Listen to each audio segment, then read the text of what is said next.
Ladies and gentlemen, how are we doing this season? I'm happy to have you guys back for another Swaggy Sports podcast episode. Happy to have Mr. Fudge back with us. How you feeling tonight, Fudge? Happy to have you. Doing good, man. It's a crazy week last week. I can't wait to talk about it. Yes, sir. We're not gonna waste no time about it. We're just gonna chop right into it. We're gonna talk a little bit about the week 4 recap, some of the games that we had. Very interesting, just because a couple of divisional matchups went down. They were definitely high stakes. Some teams are still on that front of the line, doing what they have to do, showing their strength early, as far as just solidifying the fact that they are a playoff team and they're in contention. We're gonna talk about that a little bit as far as teams that are looking more so on their way in, teams that are looking more so on their way out as this first month in a week has panned out. As I'm looking at the scores right here, one game we might as well just talk about that. The first one right here, Bucks Pats game, it ended 19-17, and you have to go back to what we talked about last week. You were thinking that Belichick had a chance of maybe stopping Brady. If anyone could stop Brady, it might be Belichick. It came down to the wire. What were your thoughts on that game? Man, it was pretty crazy, honestly. To see Tampa Bay offense be like, wouldn't say stopped, but they were altered. You know what I mean? Right. They wasn't all the way up to par. Brady was who he is, you know. But I think Patriots defense, they did what they had to do. Mm-hmm. They had it. Mac Jones, he did his thing. I mean, everything went down perfectly fine until the kick, honestly. Right. That kick it's a different ball game. I agree with that for sure.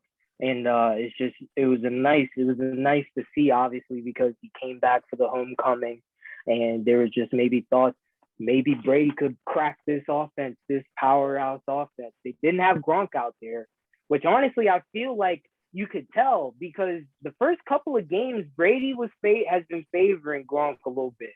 Week 1 against the Cowboys, he had 2 touchdowns. The week after that, he had another. So he's definitely been favoring him to start off. I felt like his absence, you could tell out there. Like you said, it came down to that kick, bro. I feel like the Pats, they lined it up as easy, as close as they could to sneak off a win. But that was definitely interesting. The Bucks, they moved to 3-1 after that. The Pats 1-3, which is something you don't see, obviously, with the Pats sitting at 1-3. I'm not sure how the rest of their schedule is looking, but that's definitely something that's intriguing. The only 4-0 team, the only undefeated team right now is the Cards. They showed something against the Rams last week. That was a 37-20 win against the Rams. How are you feeling about the Cards right now? You think they can keep it up? Because I feel like their problem always is they start off super strong in the beginning. They get a lot of that hype, and then come back in, they don't really stay afloat. So how are you feeling about the Cards right now? Are you sold? Kyler Murray, my number 1 MVP pick as of right now. He's leading offense in the right direction. Cliff Kingsbury has the plays set up for them to win, get players open, and their defense. They're young. They are young, but you have 2 power horses up front. You have Chandler Jones and you have J.J. Watt. 2 hungry defensive ends that are trying to get a ring. They're gonna eat that defense. They're gonna let that defense know that this is what we have to do to win these games, and I think they've done that so far. And then they have don't they have a division game this week? I think they play San Francisco. I want to say they do, and that's gonna be a big game because of Trey Lance. He's getting the start that week too, so that's definitely gonna be interesting. After a rookie, right? I agree with what you're saying, man. If I had to pick an MVP right now, I would probably say Kyler Murray too. He is currently 4th in the league in passing yards. He has 9 touchdowns, 4 interceptions, but he's leading. They're the only undefeated team going on right now. and they've had some close gut out wins, and they've had some aired out wins as far as Kyler just getting the ball to his guys. Um, I definitely like the way their cards are looking, and they have to stay afloat because I would say they probably have the most difficult division in the league this year. I would say so. That division.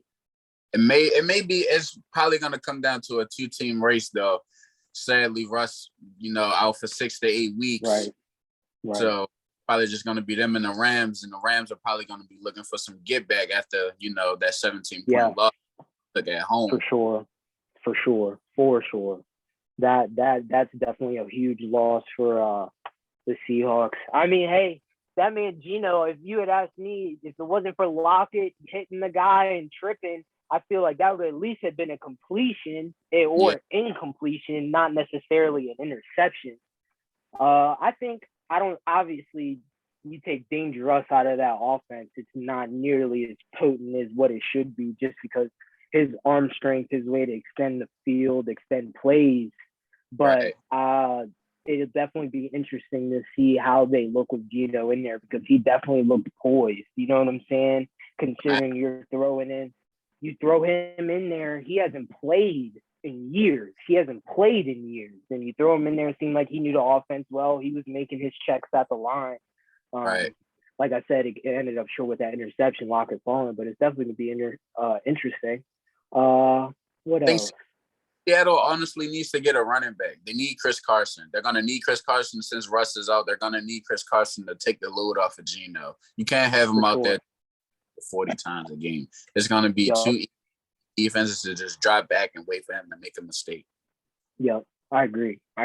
They're definitely have to get that run game going to take a load off of Mr. Geno.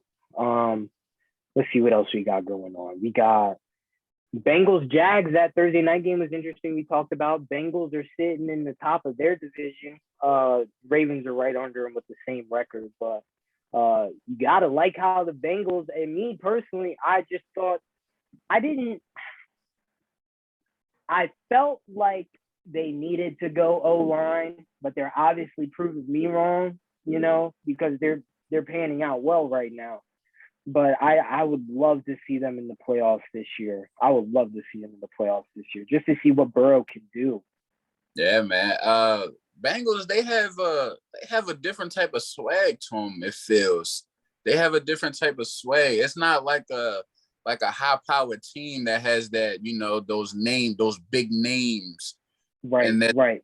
In the locker room leading. It's these young guys that are just like, yeah, we're gonna go out here and we're gonna compete every week. Yeah, and I like that. I think Burrow, it's between him and Prescott for comeback player of the year. Honestly, definitely. It's definitely neck and neck between them. The way he's playing, he's stepping in the throws. He's still getting licked, getting up, throwing touchdowns. He's leading that team for sure. You got Joe Mixon. Joe Mixon right now, he's third in the league in rushing yards, with 353. The Higgins, he's been hurt the past couple weeks, but he comes back tomorrow. And I like that three-headed snake they have at offense in the receiver room. I like their tight end. They have a nice little sound weaponry around Burrow too, and they're all young. So if they do it the way they should, they'll all mold together and grow up together for the years to come. I'm very eager to see how that relationship goes down. That's gonna be interesting. That division, Bills looking strong. Another shutout. Number one defense in the league. I think they're holding teams to like 11 per, which is just ridiculous. Especially with the type of high-powered offense we see now. In today's league, it's crazy to see 2 shutouts so far in 4 weeks. How you feeling about the Bills?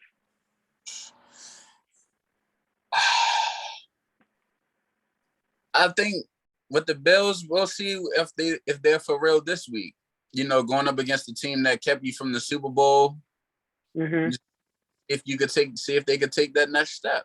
I mean, the teams they've played, they've lost to Pittsburgh. Well, no, that was the first week, getting back into the groove of things. But since then, they've done their due. But I mean, this is the big week for them, like real big. For sure. Big statement game this week, matched up against the Chiefs. And Josh, he's doing his thing, and like you said, week one, you gotta call that a pump fake just because of the fact of how much better they're doing now and how much worse the Steelers are doing. You know what I'm saying? Because you look at that week one win, it's like, okay, they just beat the Bills to open up this season. That's a huge win for them. And then they lose to the Bengals. I'm not sure about their other two losses, but Big Ben's not looking how they should. They lost to Raiders, and I think it was Raiders, Bengals, and the other team. Packers. They lost to the Packers last week to Green Bay. Mm-hmm. That was a 10-point loss. They definitely have some things to figure out. In your honest opinion, how do you take the Big Ben situation? Or if you were Mike Tomlin over there, are you riding him out?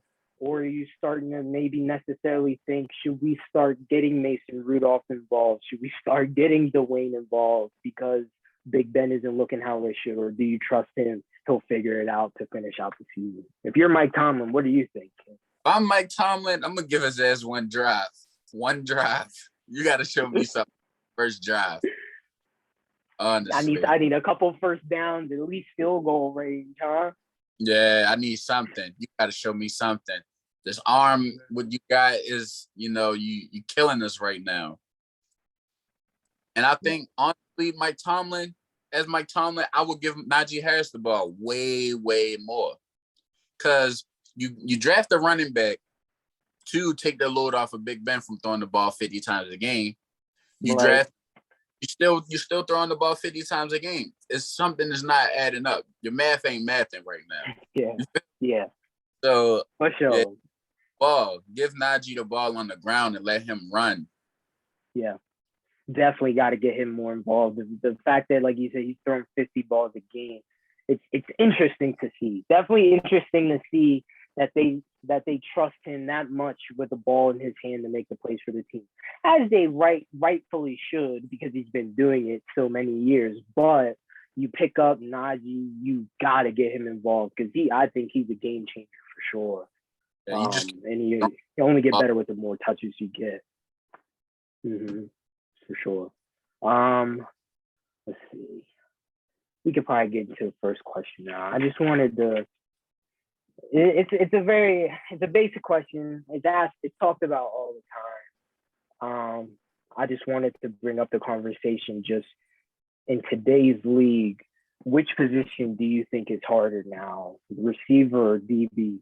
And you notice how on like social media and stuff, they love to hype up the cornerback one, wide receiver one matchups going into games, whether it's Ramsey D-Hop, Ramsey DK, Lattimore, Mike Evans, just all across the league. You're looking forward to that big on big matchup and who prevails. And I just wanted to just have a conversation on, do you think, is it harder for you to get that route off on a shut down corner with no help? It's just you and him out there on that island?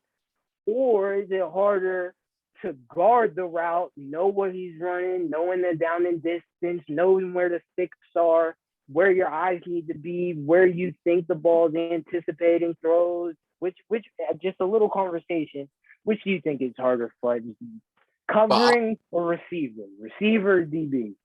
For all of those reasons you just said, it's got to be cornerback.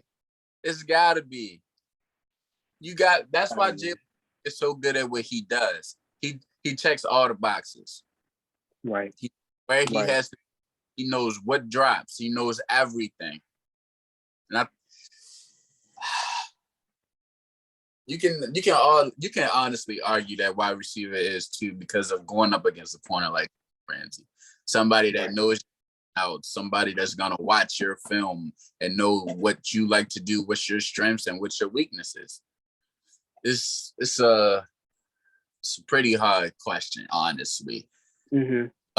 Because there's also a lot of things involved between the both of them. Whereas you're a receiver, it's like, okay, I got to know, does he know what route I'm running right now? Has in this 3rd and 3, which routes have I been running the most so far this season at 3rd and 3? Does he know that? Is he going to bite it?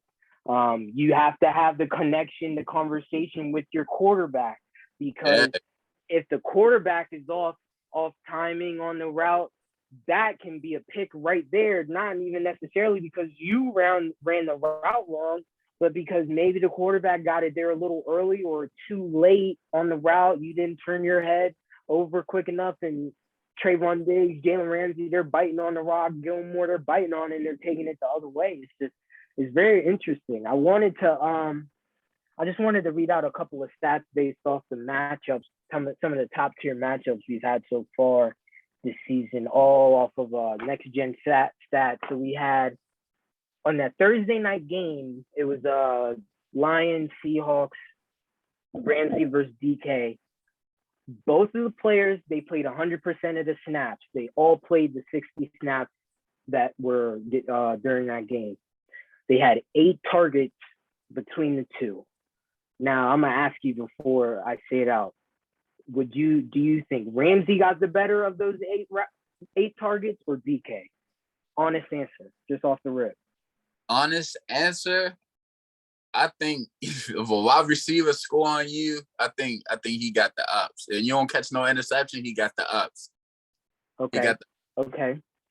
I like that. I like that take, because if you look at it, DK had 5 receptions out of 8 targets, which, I mean, shoot, obviously you want to get 8 out of 8, but if I'm DK coming out of that game, if I got 5 out of 8 on Ramsey being 61 yards and a tutter, like you said, 61 yards and a tutter, I would say I got the upper hand for that matchup that week. What was the score? I would have to look up this. I don't remember who won that game, but definitely 5 for 8. I would take those. Yeah. Another matchup we had recently. Oh, I also wanted to say this. So think about it this way, Fudgy. So out of all the reps that DK had, right, not necessarily just on Ramsey, but all the reps he had at receiver, 60% of them were at the outside, 23% were at the slot, and 17% of the reps were in the box. And when you look at that, it's just very interesting, because you notice how I feel like you have to move that guy around, because if you keep them out on the island for the whole game, you're getting him in. He's not involved anymore, because it's just them on them, and you're hoping that one time he gets to jump on that route and you can get rid of it to him. But I feel like it's very critical to move that guy around when you have a guy like Ramsey that's just going to be on his buns all game long. Got to keep him, and you got to move him around. How you thinking about that, just as far as those numbers went, how often they were moving him in that game? I think that's one of Jalen Ramsey's weaknesses, honestly. Him being moved around a lot. If you look at that divisional game from last year up in Lambeau, that's what Packers did. Devontae Adams nice and, activated. That first, I think it was the first touchdown, I'm not too sure, but they sent him and Ramsey in motion and, got the better of him. Even though the other corner, I think it was Darius Williams, not too sure. But somebody had to cover him because he had beat Ramsey on the motion over. I remember that play, and I remember watching that play, and it's just like amazing play call. It's got to be hats off to the OC, because, like you said, you bring in it, you start them on one side, motion them over, and then at full speed, you motion them back the other way. You got Ramsey had no time, no sort of communication with that outside corner to say, you got him, got to switch it off, because just moving him around like that, it keeps him flustered. I like that take, honestly, as far as it goes. Maybe it could potentially be Ramsey's weakness, because I think there were a couple of times that when he did catch the ball, he was in the slot, but Ramsey wasn't covering. You know what I'm saying? Right. So it's just like, you got to think about that. It's such a chess game when it comes to stuff like that. It's such a chess game. Mm-hmm. I just wanted to have a little quick chat about that. We can get into quick little episode today, just chatting it up. We can get into the matchups for next week because that takes a nice little toll. Let me go grab my MacBook, my iPad real quick. Oh, all right. Shout out Terry McLaurin, top 10. He elite. Terry McLaurin, this is a fact. Terry McLaurin, he's leading the league right now in contested catches. And he also has the longest streak active for contested catches or something. Not necessarily contested catches, but catches. Targeted catches, he leads the streak at 198. I know you saw that on Twitter.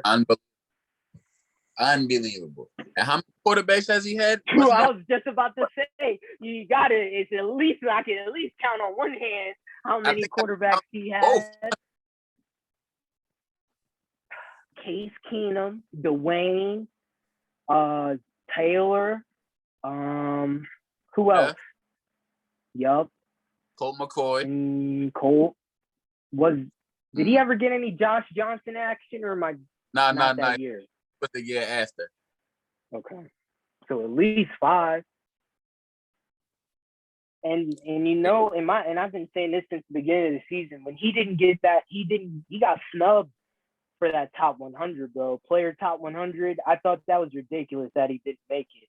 And I think he's coming for heads because of that, for sure. Kyle Allen that hit him the wrong way. Yup. Dang. 6 quarterbacks, 198 straight targeted catches. Wow. Let's see what we got here going into week 5. Week 5.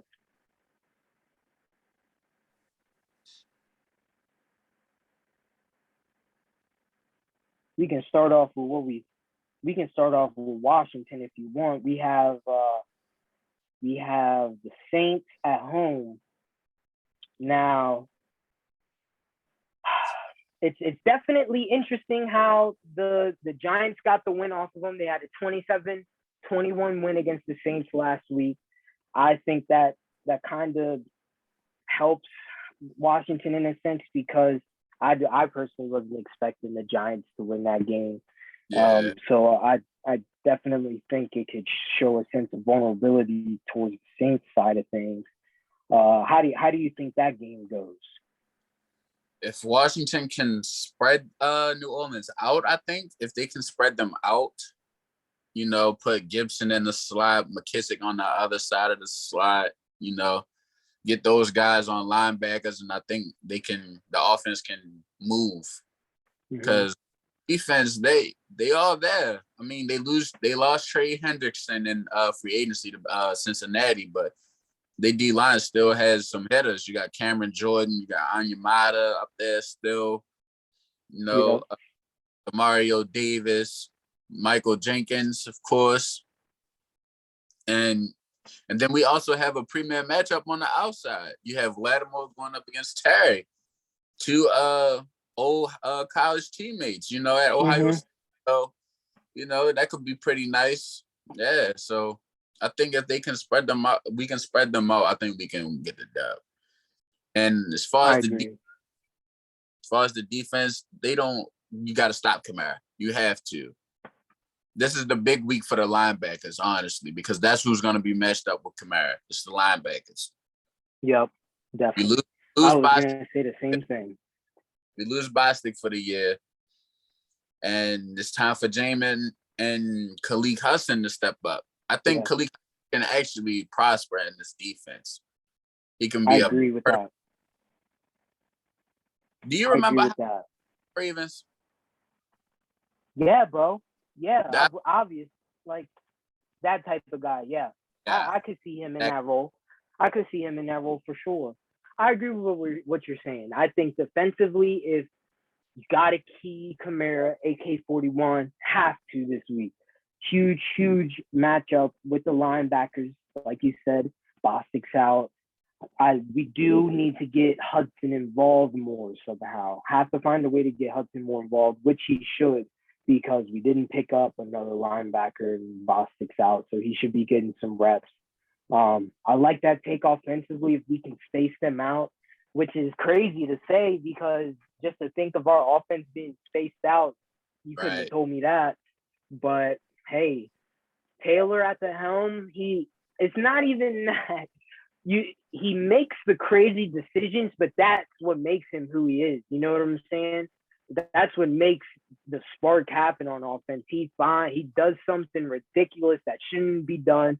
Like McKissick, he threw McKissick rolling out left, looked back the opposite way right. You're never supposed to do that, but it worked, you know? It's just crazy how he just makes those magical plays for us, and it's something that we don't really see. But Right. definitely going to be an interesting matchup. I think if Washington can contain Alvin, offense has to keep putting points on the board like they have been, they should come out with a win for sure. Yeah.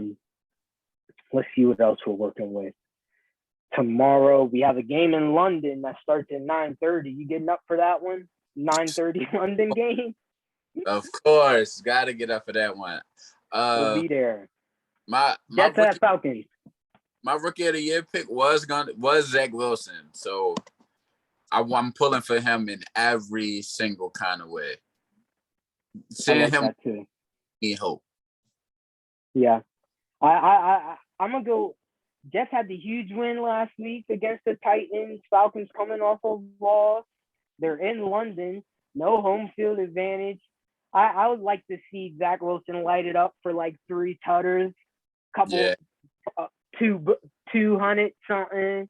See him in the running mix, maybe a rushing touchdown or something like that. That'd be nice to see.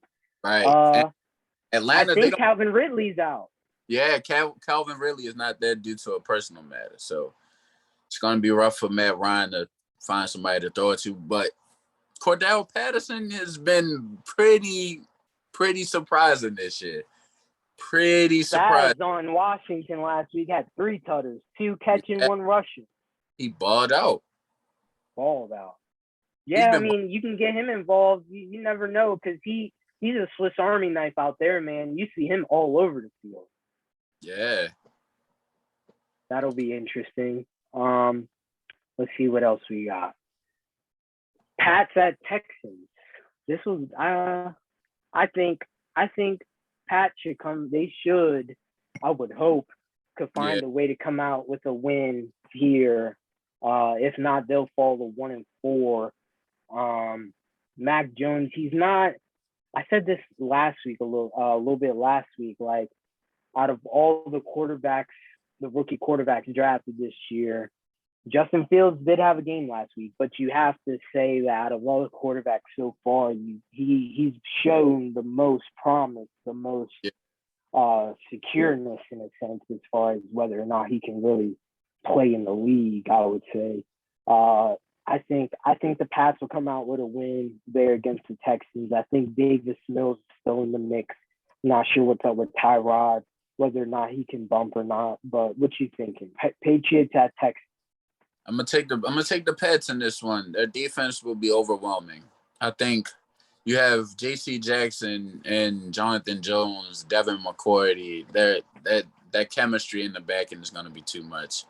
And then, as far as on the offensive side, Mac Jones looks completely fine back there. He did have an interception last week against Tampa Bay, but that's Todd Bowles for you. He's gonna make you make mistakes. Right. If I'm a New England fan, I think I would be content with Mac Jones back there for the future and, literally like forever. Like, cause, this is going to be until Bill Belichick is probably going to keep Mac Jones until, he's gone. So. Right. No, I mean, hey, bro, considering they had to try and find a replacement for Brady. Obviously, didn't work out with Cam there. I just feel like it wasn't. It just from the beginning, I just felt like it just really wasn't going to work out. Yeah. Obviously, his first season there, COVID had a lot to do with the situation that him not playing well, missing games. Then he gets COVID again going into training camp. He's missing days, and you know how with a guy like Belichick. If you're not reliable, you're unavailable. If you're not there, then we don't really want nothing to do with you. So I definitely think a good replacement to Brady that I'd put that in quotations because obviously I don't think there'll be another Tom Brady. But you throw him in the mix with Belichick, you can't hate it. But yeah, I'm thinking Pats that game too. I think the Texans have a lot to figure out, and if Tyrod's not running, if Tyrod can't rock, then and Davis Mills is out there, that secondary should be able to seize. Um, let's see what else we got going on. Divisional game, Lions at Vikings. Lions at Vikings, 1 o'clock game. What are the records looking like there? Let me see. Lions 0-4. Vikings. Who the Vikings play last week? They played Seattle. Oh yeah, right. Who you got going on for that game? I would say probably the Vikings in that game. What you thinking there? Yeah, I'm gonna say Minnesota. I think Justin Jefferson has a big game. No Jeff Okuda on the outside to stick with him. I think he has a big day. Yeah, Vikings rolling that one. I'm gonna have to go with the Vikes too. They're gonna have to come back. The Lions, even with the Dan Campbell hiring going into the season, they bring over Jared Goff. I personally didn't think they were gonna be showing that much this year. I like the draft pick with Sewell. I think that's a great tackle, even though Slater's showing a lot more so far. Yep. But I like Minnesota this game. Get Jay Jettis into the mix. I'm not sure if Dalvin comes back yet or not. I saw some stuff on fantasy saying that he might not be available. But I think even without Dalvin, I think it's going to be a close game just because of the divisional, But yeah. I think the Vikes come out on that game, come out on top. Yeah. Let's keep it moving. We have. I like this matchup right here. We have Eagles at Panthers. That could be a little interesting. You bring in bump and run Gilmore into the mix, which I thought was a phenomenal pickup for the Panthers. Just because I already liked how their defense was looking, and then you bring in a guy like Gilmore who can help shade off a whole half of your field. I love how they're looking over in Carolina. What you thinking? Eagles at Panthers. Who do you think comes out top on that game? This could be a close one, honestly. Philly, they not laying down. Even despite what everybody has been saying about them in the offseason, they ain't laying down to no team. But I think Carolina takes this one. Carolina's gonna take this one. I think Darnold, he's gonna have a not so much of a big day, but he'll have a nice moderate day. I think DJ Moore has his, he has his way with the defense in the back end. Mm-hmm. But yeah, I think Carolina takes this one. I like that take. I would have to agree with you. I do. I think it'll be a close game. I think Carolina, they're finding players on that team are finding their roles offensively, defensively. C-Mac comes back tomorrow, as far as I'm pretty sure. At least it's what Sports ESPN notifications were saying that he feels ready to go. I think that Panthers defense flies around, and because of that defense, I think they'll come out with that win. I think they make a play on the defensive side that'll help them come out with a victory.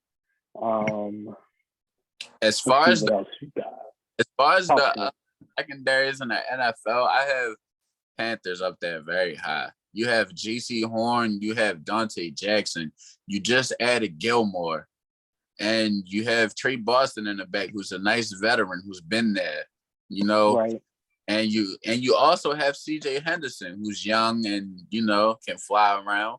They have the pieces in the back, and you have Shaq Thompson in the middle. Mm-hmm. Yeah, Dog. so they're building the pieces up for sure. They are building the pieces up. Went out, they said They had Teddy Two Gloves, but they thought that they could get more for their buck with Darnold. They bring Darnold in. They start off 3-0. Had a loss against the Cowboys last week, but I think they bounced back. Yeah. Let's see what else we got. 1 o'clock game. Titans at the Jags.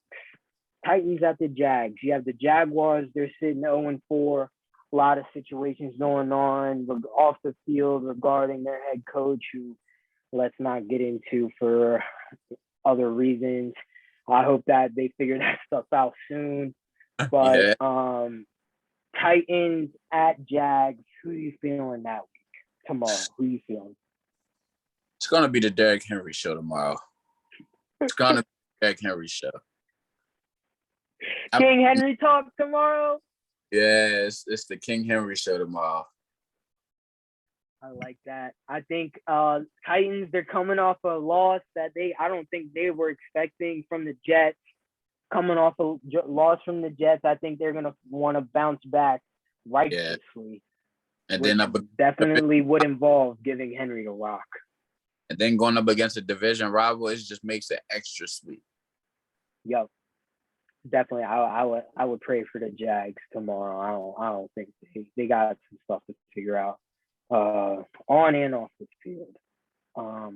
Moving on, we have a nice little interesting matchup here. A little bit of chemistry. Dolphins at Bucks. We have Mr. Flores going up with his old quarterback, Mr. Brady. They won a Super Bowl together. Dolphins at Bucks. I think, if you ask me, I'm not sure if Tua comes back off of IR or not. So you still have Brissett out there in the mix. I think the Bucks and Tom Brady, TB12, they want to definitely have a more not necessarily expletive the word, but just more of a reassuring win. They coming off of last week's game. I think they're going to try and find a way to put more points on the board, get more 3-and-outs defensively. I think the Bucks come out with that game. Who are you thinking? Yeah, it's going to be the Bucks. Bucks is going to roll in this one. You lose Will Fuller, that really hurts your deep threats. You know, Devontae Parker has been by himself for so long. He needs to find a different team. I mean, just get out of there. Get him out of the. You're gonna waste that man's career. It's like he's like the quiet Deshaun Watson. It's like he's involved. It sucks because you thought, at least I did. I thought you throw Tua in there. You get more weapons. You bring in Gesicki. You bring in Gaskin. Will Fuller's out there now. So you think it'll just open it up for Devontae, but then Tua gets hurt. Will Fuller doesn't come in until week 4. Then he gets hurt once he starts playing.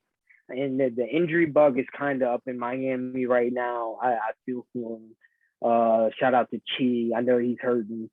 But I think they just got to get healthy.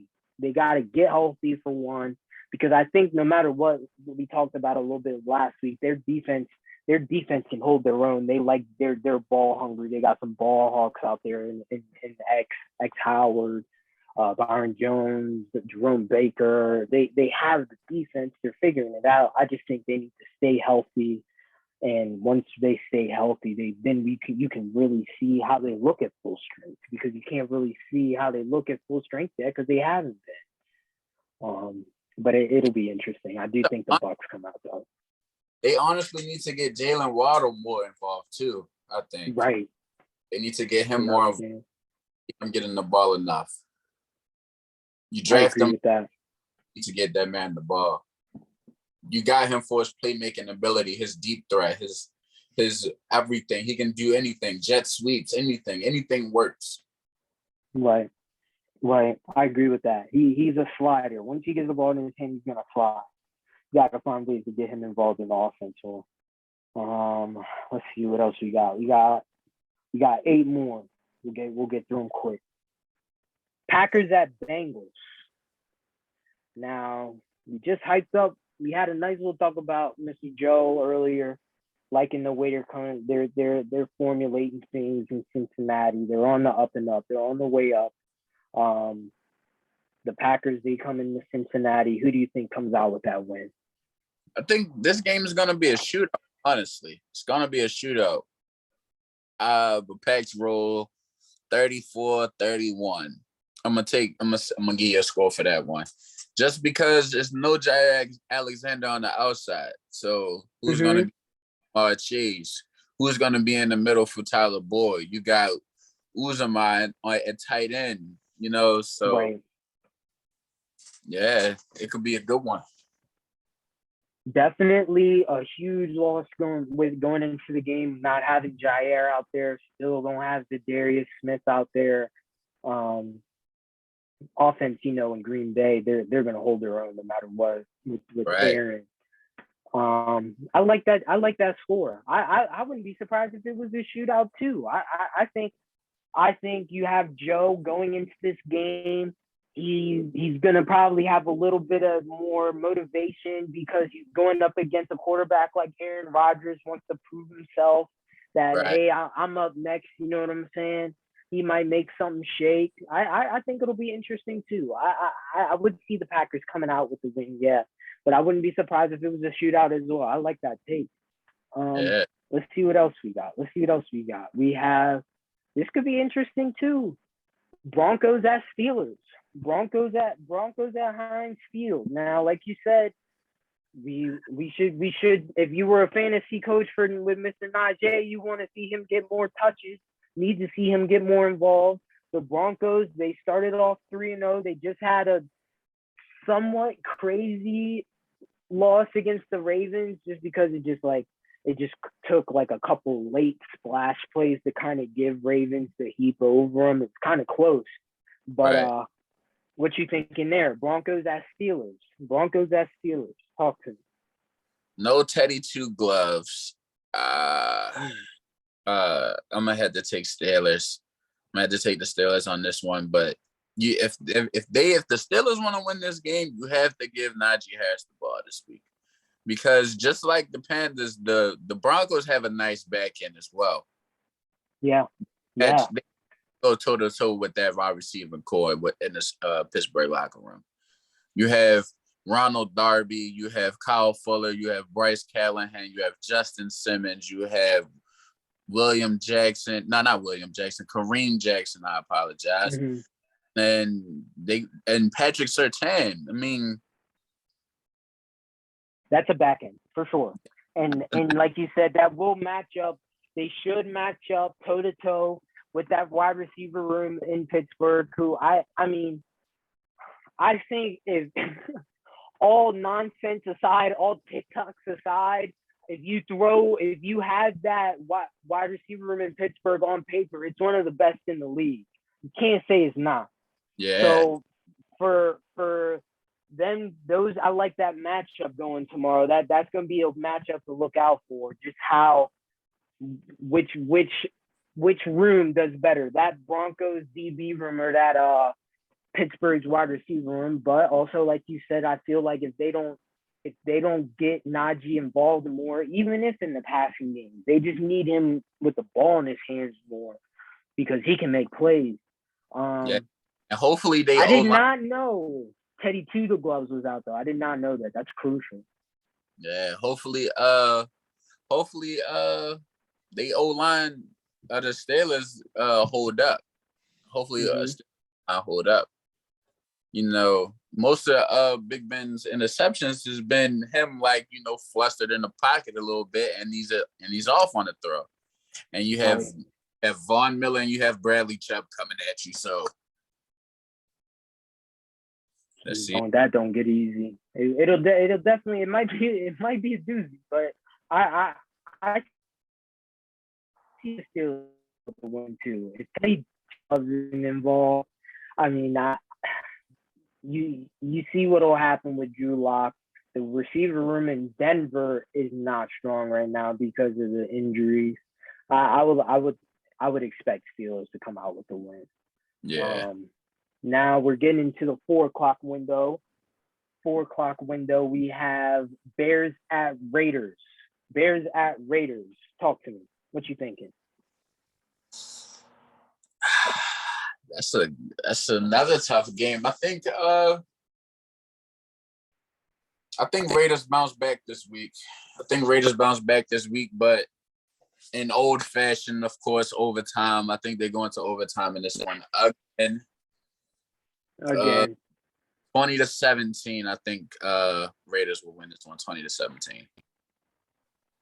Bears defense. Khalil Mack has a. I might have to look up. I think, I don't know. I'm about to look up Justin Fields' stats last week because I feel like they were rather interesting on the higher up end. I would like to see a nice game there. They're in Las Vegas. Well, I mean, Justin Fields last week went 209 yards, no touchdowns, and an interception. They won 24-14. So they got the running game involved last week, but it definitely was a lot better. He's been playing. That's a huge improvement from 68 yards to 60 yards and then 10 yards. Yeah. But I would say I would have to piggyback with you there. I like the Raiders there too. It should be a close game. It's going to come down to which team has less 3 and outs. You know what I'm saying? Which team has that extra get over the 50 drive that'll put the extra points on the board. It'll probably come down to who has the ball last. That'll be an interesting game. I think the Raiders come out though. Let's keep it moving. We got 5 more. Browns at Chargers. I like that game. I like that game a lot. Browns at Chargers. Yeah. You could probably go either way with that one. You got the Chargers who are 3-1 right now. You have the Browns who are also, aren't they 3-1 as well? I believe so. Yep. That's gonna be a nice little game. You got Baker versus Mr. J Herbo. What you thinking there? I'm gonna let you go first. Browns at Chargers. This game is pretty dicey, honestly, bro, because you got to think you got Rashawn Slater on the outside going up against Myles Garrett. That's going to be a great, because if Garrett gets after Herbert, then it's going to be a long day. But then on the other side, you have Joey Bosa, who's going up against, what's his name? Is it Bosa? I want to say Jedrick Wills or something like that from Bama. Yeah, he's pretty good too. So you got 2 intriguing offensive line matchups going into this game. So starts up front. I'm gonna have to say Cleveland, man. I'm gonna say Cleveland. I think Cleveland comes out with the win. I think they defense. There's going to be a defensive game for Cleveland. They're going to have a defensive game. Mm-hmm. I agree. You got the back end. Keep talking. You got the back end. You have John Johnson. You have Troy Hill. You have Warsu Komora.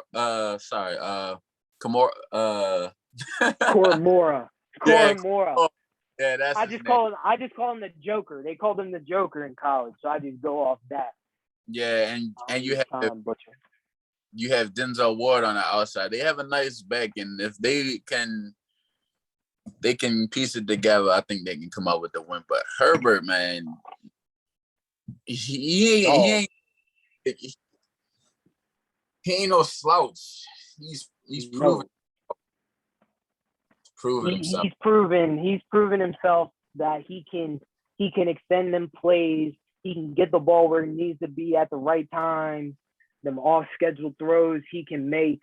So can Baker. So it's definitely gonna be interesting. If you're gonna go Browns there, I might have to go Chargers. I might have to roll with the Chargers coming out of that game. They're home. They're in LA. Uh, it's definitely gonna be a matchup to see, like you said, the battle of the trenches. Definitely gonna be a battle of the trenches tomorrow. You got a duo that's ridiculous with Clowney and Garrett, so Slater might get a mixture of both of them just to keep him fresh, keep them both fresh. I got the Chargers though. I think Jay Herbo might find a way to make that last minute 30 drive happen. And there's nothing that Baker can do about it because he's on the sideline, can't get on the field. I think it ends on something like that. The Chargers win. Yeah. Baker will be throwing the ball like that though, because he's they say he's been pretty banged up. Like I think it's his throwing shoulder, I want to say. And he dislocated it or whatever. Or week 2, yeah, it's been either week 1 or week 2 since his arm been hurting or his shoulder been hurting. So I think they keep the ball out of his hands, and if you do that, maybe Chubb gets out, maybe Kareem gets out, but yeah, hopefully defense steps up. I'm gonna go Browns. Definitely gonna be interesting. Definitely gonna be an interesting game to see. That's one to look out for. We got 4 more. We have NFC East matchup. We got the New York Football Giants at the Dallas Cowboys. That you can't put that to bed because no matter what, an NFC East divisional game, it's gonna be dicey. Any given Sunday when it comes to those games. I would like to see a Giants win. I would love to see a Giants win, but I don't think it's going to happen. Giants are coming off of a huge win against the Saints. Cowboys, who they had last week? Carolina. Cowboys, Carolina. Yeah, they had a nice win against Carolina last week. They beat them. I would have to, my gut says Dallas should come out with a win, 425 game at home. It should probably go Cowboys' way, but I mean, I would love to see a Giants win. What you thinking? This is the Dak revenge game. This is the same. A year prior, this is the game that he gets hurt in. I think out with a chip on his shoulder.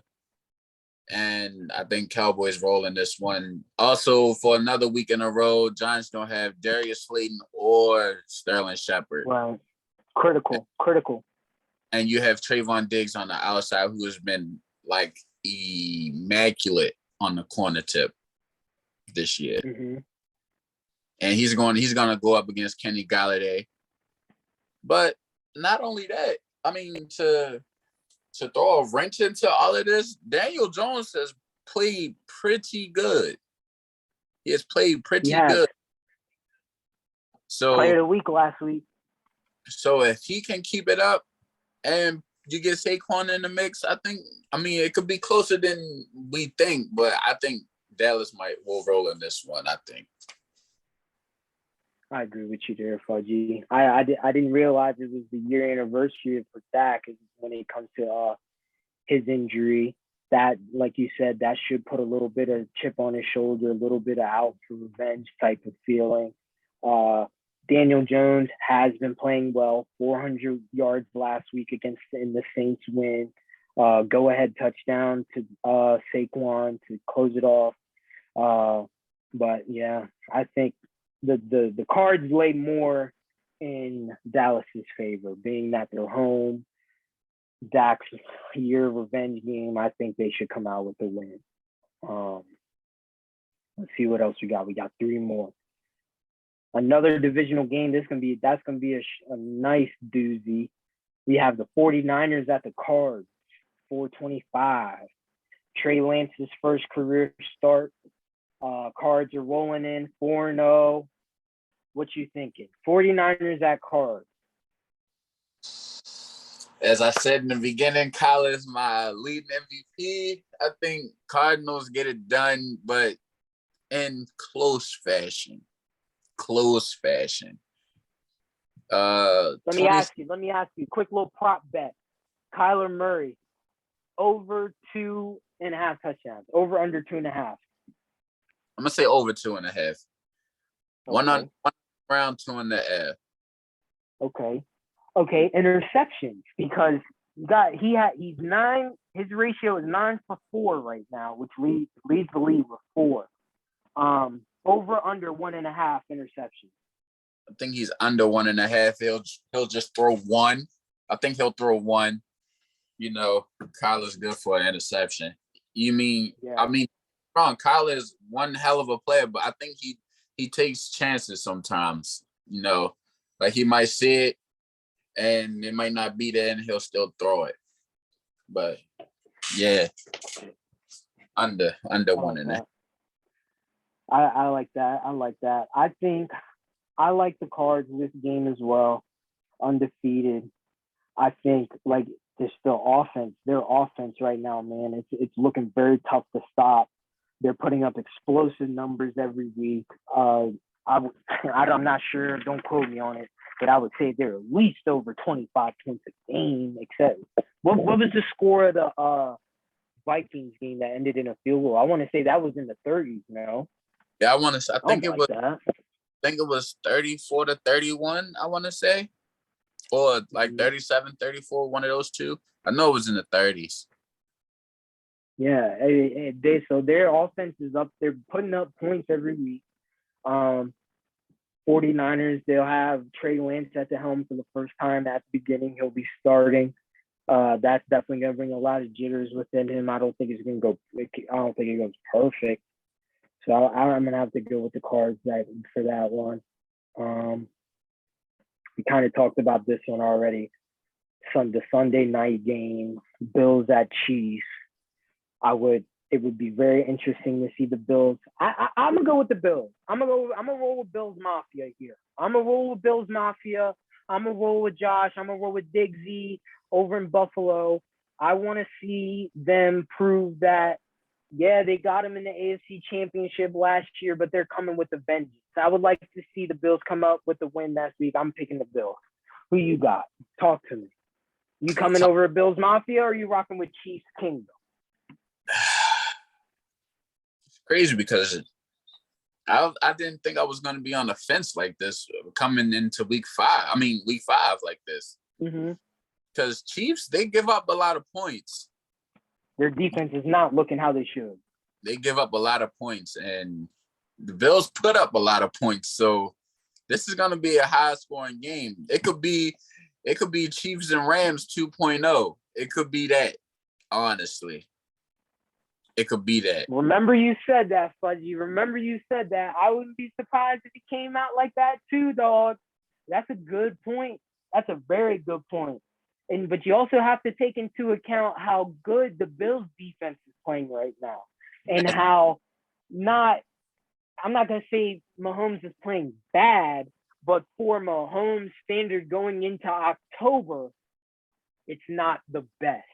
He's sitting 5th in the league right now, 1,218 yards, 72 completion percentage, 14 touchdowns, which is number 1 in the league, but he also has 4 touchdowns, like 4 interceptions, like Mr. Murray, which is leading the league as well. So it's definitely something to take into account. Yeah, I still haven't picked nobody. I think I'm gonna go Chiefs. I'm gonna go Chiefs on this one. Okay. I'm gonna go Chiefs, but it's gonna be a high-scoring game. I think Bills know how to score, and Chiefs can't stop nobody right now. I like that. I like that take. Let's see what else we got. We got the last one right here, Monday night game, Colts at Ravens. I always like seeing these two teams play because it's always a good game. Every year, every time they play, it's a good game. The Colts just got their first win of the season against the don't quote me. Who'd they play last week? Colts. Did they play? They had their first win. Oh, they beat the Dolphins. They beat the Dolphins 27-17. So the Colts are 1-3 going into this game. You have the Ravens who are 3-1, second in their division. It's at the bank Monday night. What you thinking there? Colts at Ravens. What you feeling? Baltimore. It's gonna be Baltimore. Lamar's gonna get after it. A lot of us didn't think Baltimore was gonna come out like this early on in the season. We thought they were gonna flop. They lose Marcus Peters, you lose Gus Edwards, you lose J.K. Dobbins, you lose some key team, and it's like, who is gonna help Lamar? I mean, Lamar has just been like, you know what? I'm gonna just put you on my Jansport. Just I've been it. I'm a carrier. I like that. Yeah, that's definitely true. The odds were not looking good for Baltimore going into the season. Not at all. Fantasy wise, people were probably going into shambles because they picked up JK, and then they were like, oh crap, maybe I can pick up Gus late. They pick up Gus the bus, then Gus is gone. So it definitely wasn't looking hot for Baltimore. Lamar has been holding his own. He's been doing both as far as it goes to throwing and rushing. He's in the mix both ways. I think the Ravens come out with this win. They're at home. It's a night game, Monday night. Bank's gonna be popping. Wentz, he's still not 100% when it comes to his ankles. Ankles aren't looking too hot. I'm gonna have to go with the Ravens. How about how Hollywood Brown has been looking? Hollywood has looked. And the thing is, you look at Hollywood, right? And I would probably say he still is showing that he's not a number one. If you ask me, he's not showing that he's a number one. So you throw him into the mix where he's setting the top off at the slot, his seam routes, he's getting his seams, and he's just.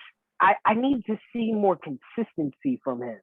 He'll have a week where he's dropping wide open touchdowns, but then he'll have a week where he catches 2 bombs. You know what I'm saying? My biggest thing with him is consistency right now. I think he needs to show me more consistency. That's fair. That's very fair. But yeah, I think as far as them getting him more involved, because I think them first couple of years, they wasn't getting him involved like they should have. Like this year has been the year that they should have been doing it the past 2 years. I feel that would have helped out there them past 2 years. Take the top off. I agree, and that's what it took, man. Because you threw him out on the X receiver, and he's not getting open against these number one cornerbacks. He's not getting open. Then you add in Duvernay, you add in Bateman, Mark Andrews in the mix. You can throw him into the slot. Right. He can slide and take the top off now because it's less of a responsibility in the slot mix. So it's definitely panning out for him how it should be, moving him around, less responsibility. So it's definitely interesting to see how they'll pan out. That's all the games. If there's anything else you really want to get off your chest, we might cut it off right there. Anything you gotta get off your chest? Any last second thoughts, predictions you guys talk about? Big day. Chase Young needs to have a big day. Now check this out. He needs to have a day. Now check this out. Last week, the Saints didn't give up no sacks. No sacks against the Giants. Chase Young and that defensive front needs to get after it, or Jameis will light them up. I did not know the Giants didn't have a sack last week. That's honestly pretty crazy. That's honestly pretty crazy. With you telling me that honestly scares me, because like you said, if Matt Ryan last week, he didn't go as touched. He was pretty much untouched. Montez had a sack, which was huge. But if you ask me, I thought he was able to get right on third down, money down. He was getting the ball up the field. He had no problem getting Cordell Patterson the rock. So if Jameis goes untouched, like you said, it's definitely going to be interesting, man. They got to figure it out, bro. They got to. Do you think it's coaching, bro? Do you think it's coaching? You know what? we're gonna have to cut this off because this could be a whole different episode. We'll chat this up off record. Yeah. I thank you all for joining for the podcast once again. I need you all to follow the Twitter, the Instagram, the YouTube. Make sure you guys go leave a like, comment, subscribe, give your opinions on what you think is gonna happen tomorrow, how you think your team's gonna pan out going in for the rest of the season. Mr. Fudge, I thank you. I appreciate you for hopping on another weekend. I appreciate you. We're gonna have to keep it going. We're gonna keep chatting it up, having these nice conversations. We're gonna talk about Washington a little bit once I cut this record off because we gotta get some things off the chest. But I thank y'all. Y'all make sure y'all go show some love on the socials. Till next time, Swaggy Sport Podcast. We out of here. Thank you.